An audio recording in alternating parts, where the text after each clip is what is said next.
Hola, ¿qué tal? Es un gusto poder estar nuevamente juntos, deseando que estén bien, que estén contentos. Hoy es un día muy especial porque hoy comenzamos las reuniones ya en viento recio, después de 6 meses, lo cual nos da mucha alegría y nos da mucha satisfacción que podamos tener ya la alabanza, la presencia del Espíritu Santo y estar aquí en la congregación haciendo esta grabación para que ustedes también, los que no pueden venir porque pasan de los 60 años o porque tienen a sus hijos, también se deleiten de esta plática y podamos llevarla a cabo en nuestra vida.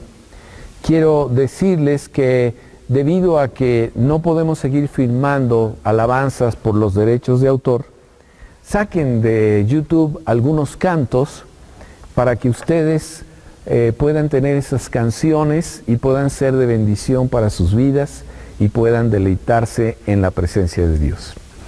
Vamos a tener una serie de estudios relacionadas con el libro de Nehemías, a la cual estamos denominando los principios de Nehemías. Me gusta mucho hablar de los personajes de la Biblia porque nos podemos identificar con algunas de las áreas del personaje, sus aciertos, su oración, sus luchas, su fe. Nehemías es un constructor y Nehemías nos está hablando de una época donde Jerusalén está destruido, totalmente destruido. Si es unas circunstancias similares a las que vivimos hoy. Nunca nos había pasado una cosa como esta, donde no podemos congregarnos porque todas las iglesias en todo el mundo se cerraron, donde no podemos salir de casa, donde no podemos permitir que nuestros hijos salgan de casa y muchas otras cosas. Así es de que estos principios que vamos a ver hoy nos van a edificar y nos van a servir mucho en el crecimiento de nuestra vida. Y bueno, la vida de Nehemías la situamos ya al final de la época de los reyes, cuando viene Nabucodonosor, gana la batalla de Jerusalén a Israel, se lleva la gran parte de cautivos a Babilonia y algunos se quedan porque algunos se esconden entre cuevas, corren y se quedan a vivir en los vestigios y en las ruinas de Jerusalén. Después de Nabucodonosor viene otro rey y después de ese rey viene lo que es la batalla con el rey Ciro. Y Ciro gana esta batalla y Ciro está gobernando en este lugar y aquí es donde podemos situar a Nehemías. Nehemías es un copero, Nehemías nace en cautiverio judío y él es el copero del rey.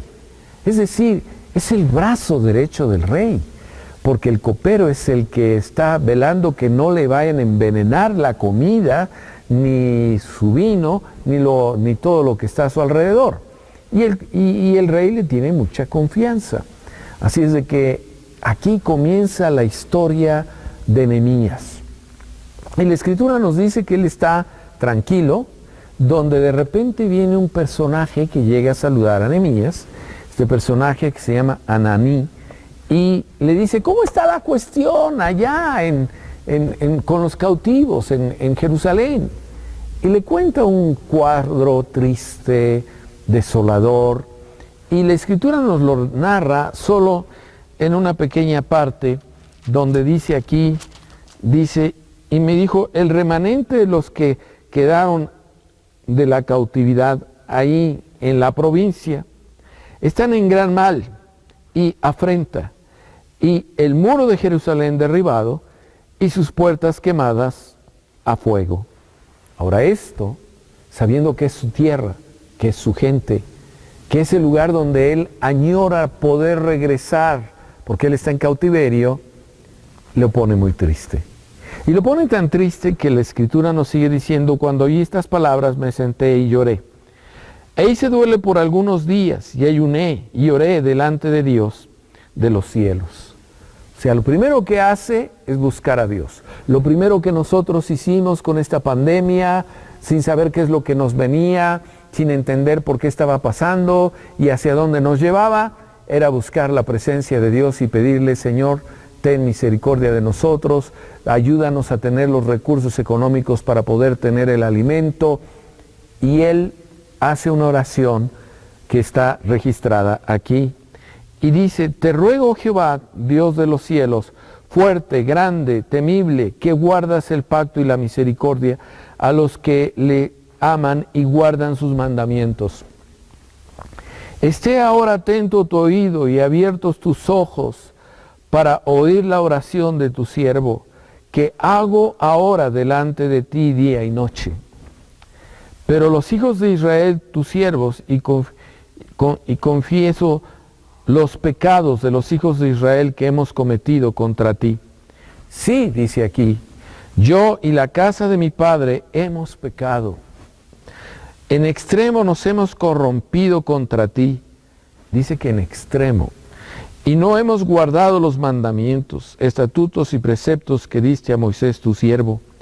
Acuérdate ahora de la palabra que diste a Moisés tu siervo, diciendo, si vosotros pecareis y yo os dispersare por los pueblos, pero si os volviereis a mí, escucha esto, si os volviereis a mí y guardareis mis mandamientos y los pusiereis por obra, aunque vuestra dispersión fuese hasta el extremo de los cielos, de ahí os recogeré y os traeré al lugar que escogí para habitar ahí mi nombre.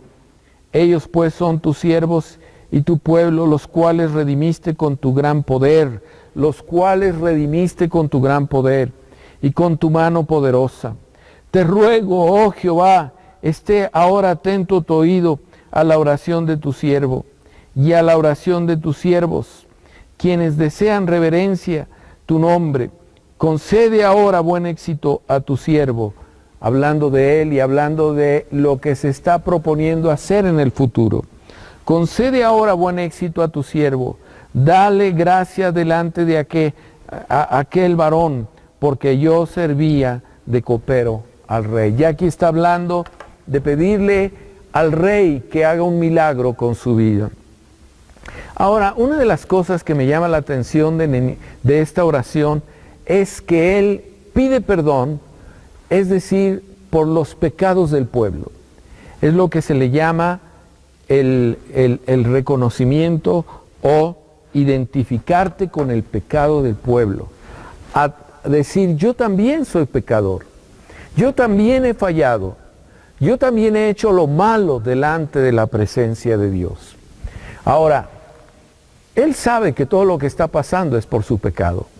Recordemos que hemos estado estudiando el libro de los jueces, el libro de Ruth, y en cada una de estas etapas hacían lo malo, venía persecución o juicio, hacían lo malo, venían situaciones adversas y tenían que arrepentirse, y el Señor mandaba un libertador y el Señor mandaba una bendición. Esa es la historia de Israel en todo el Antiguo Testamento. Nehemías está clamando al Señor. Ahora tú y yo debemos de tomar esta oración para nosotros, porque mucho de lo que está pasando es por el pecado del ser humano. Es por la manera como el hombre ha tratado al hombre. Es la manera como se ha comportado en el planeta Tierra. Es la manera como nosotros hemos hecho de este mundo un mundo como si Dios no existiera. Escúchame bien, tú y yo necesitamos arrepentirnos. Hemos pecado, hemos hecho lo malo delante de la presencia de Dios. Tenemos primero que nada que reconocer que el pecado tiene que desaparecer de nuestra vida. Ya sea que nuestro pecado tiene que ver con lo que estamos viendo, con lo que estamos hablando, con lo que estamos mencionando, con lo que estamos pensando, ya sea que el pecado tiene que ver con el trato que le estamos dando a nuestro cónyuge, ya sea que nuestro pecado tiene que ver con la manera como estamos enojados, odiando, resentidos con mucha gente, y el Señor nos está indicando arrepiéntete a través de la oración de Nehemías para poder empezar a reconstruir, lo primero que Nehemías nos pone el ejemplo es: arrepintámonos por los pecados de la nación, por los pecados de nuestra ciudad, por los pecados de nuestra congregación y por nuestros pecados propios. De tal manera que clamemos al Señor y le digamos: Señor, no soy digno de que vengas a mí. Señor, perdóname de todo corazón por lo que yo he hecho equivocadamente. Para que entonces, como dice este versículo 9, pero si os volviereis a mí y guardareis mis mandamientos, los mandamientos, la palabra, y la pongamos por obra, y la pusiereis por obra, aunque vuestra dispersión fuese hasta el extremo de los cielos, de ahí os recogeré y os traeré a lugares que os cogí para servir, dice aquí, para hacer habitar ahí mi nombre. Familia, lo único que necesitamos es reconocer que somos pecadores y pedirle perdón a Dios, cambiar nuestra manera de vivir, dejar de hacer lo malo que estábamos haciendo y comenzar a hacer lo que el Espíritu Santo nos pide que hagamos. Así es de que Nehemías regresa con el rey Ciro, pero regresa triste. Se le nota en el rostro, se ve que era un hombre alegre. Y entonces el rey Ciro le pregunta: ¿qué te pasa? ¿Qué tienes? ¿Qué sucede contigo? Y entonces él le responde en un versículo lo que está pasando. ¿Cómo no estaré triste mi rostro cuando la ciudad, casa de los sepulcros de mis padres, está desierto y sus puertas quemadas por el fuego? Empieza de alguna manera a platicar lo que está pasando.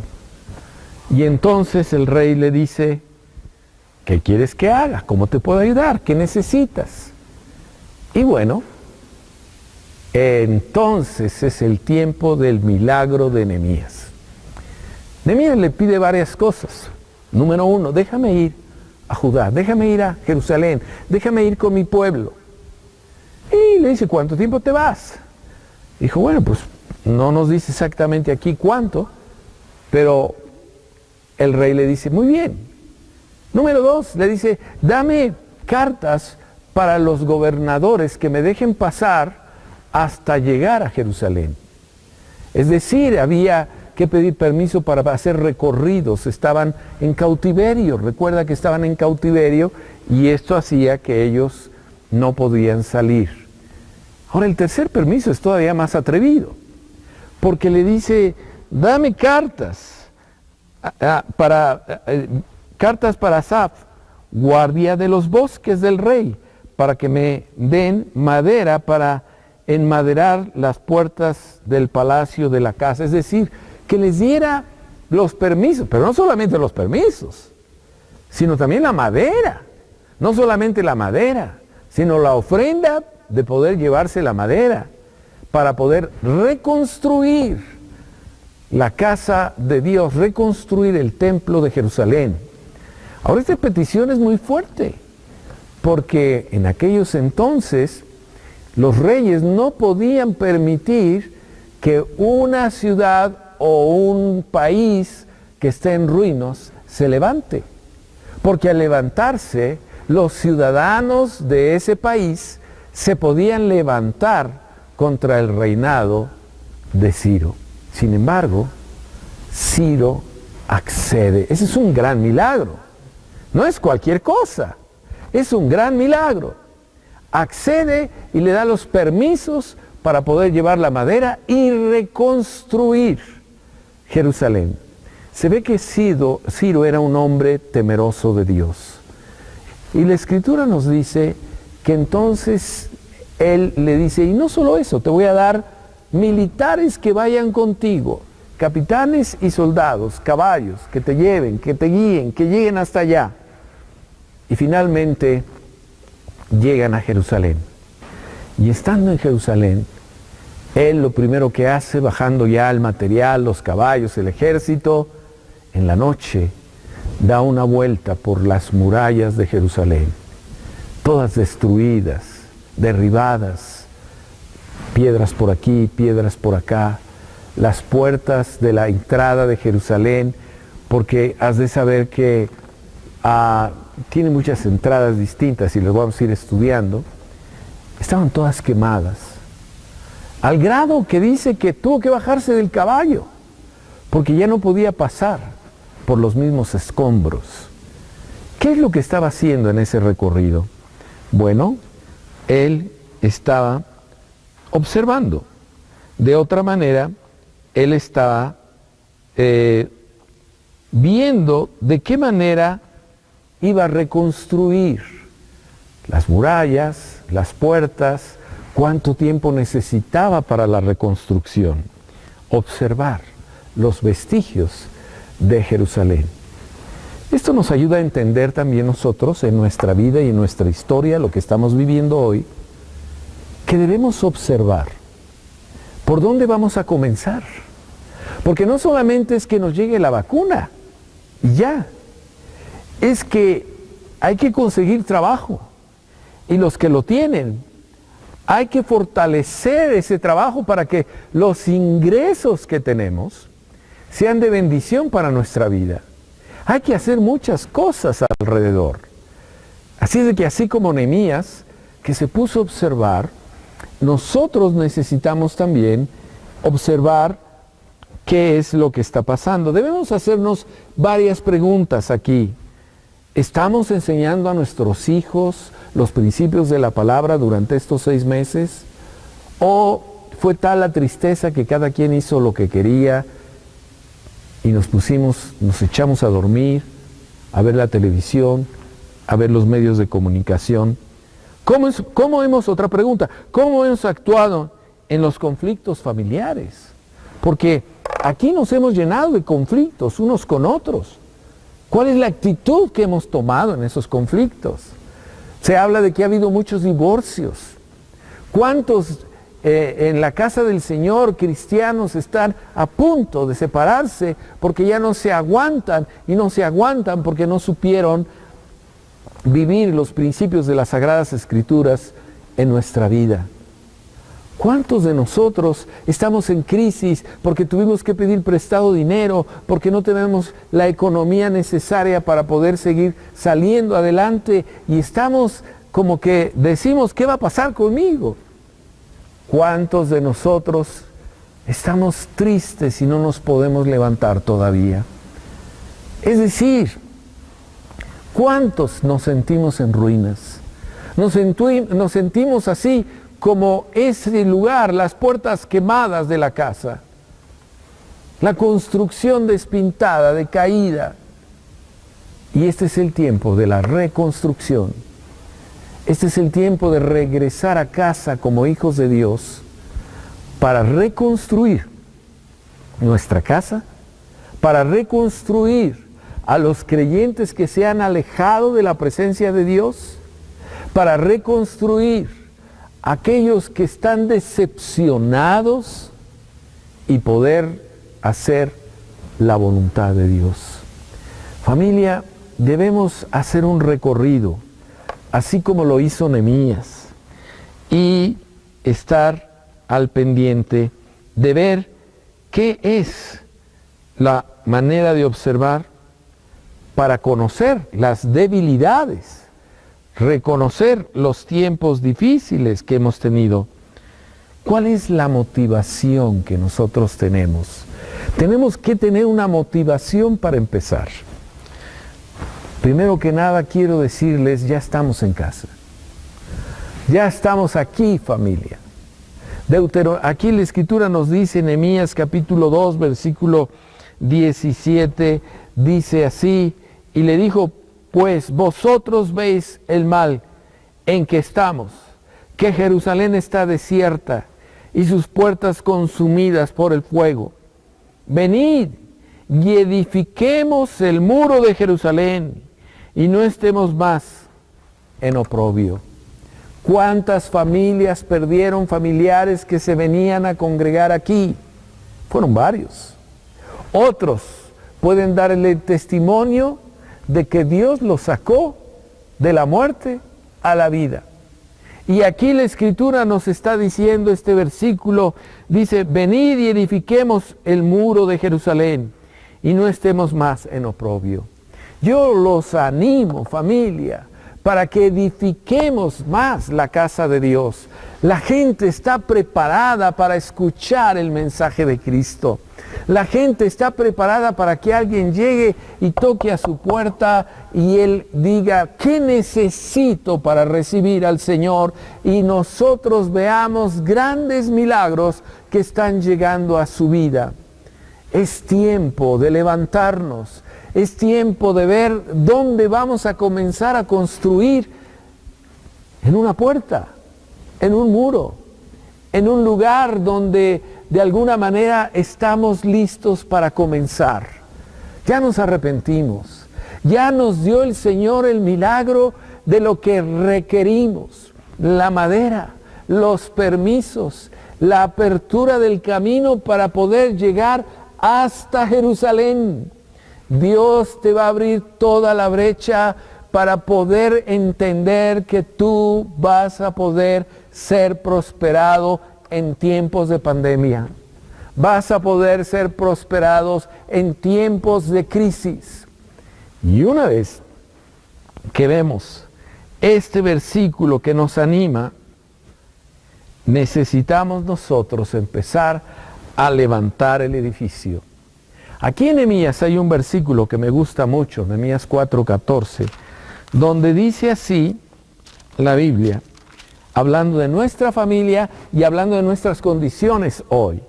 Después miré y me levanté y dije a los nobles, a los oficiales y al resto del pueblo, no temáis delante de ellos, acordaos del Señor, grande y temible, y pelead por vuestros hermanos, por vuestros hijos y por vuestras hijas, por vuestras mujeres y por vuestra casa.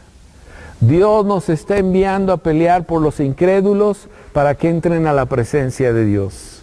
Dios nos está enviando a pelear por los que se han desanimado para que comiencen a ser animados. Dios nos está enviando a pelear por nosotros mismos si estamos debilitados, desahuciados y tristes y desanimados.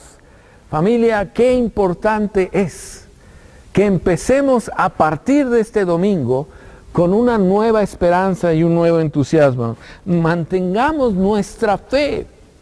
La fe es el elemento más importante que nosotros necesitamos. Salmos 23:4 nos dice, aunque ande en valle de sombra de muerte, no temeré mal alguno, porque tú estarás conmigo, tú estarás conmigo. Y fíjate, tu vara y tu cayado me infundirán aliento. Adereza mesa delante de mí en presencia de mis angustiadores. Y los angustiadores se llaman coronavirus. Unge mi cabeza con aceite. Mi copa está rebosando. Ni el pecado ni la falta de los recursos van a impedir que yo me levante. Yo a través de la fe puedo hacer que las montañas se muevan, que podamos reconstruir cada una de las puertas que llevan a fortalecer nuestra casa y a llenar nuestros principios de bendición. Así es de que mantengamos nuestra fe y no importando precio, tiempo, sacrificio, echando fuera la depresión y todo eso. Mateo 24:27 dice, porque como el relámpago que sale del oriente y se muestra hasta el occidente, así será también la venida del Hijo del Hombre.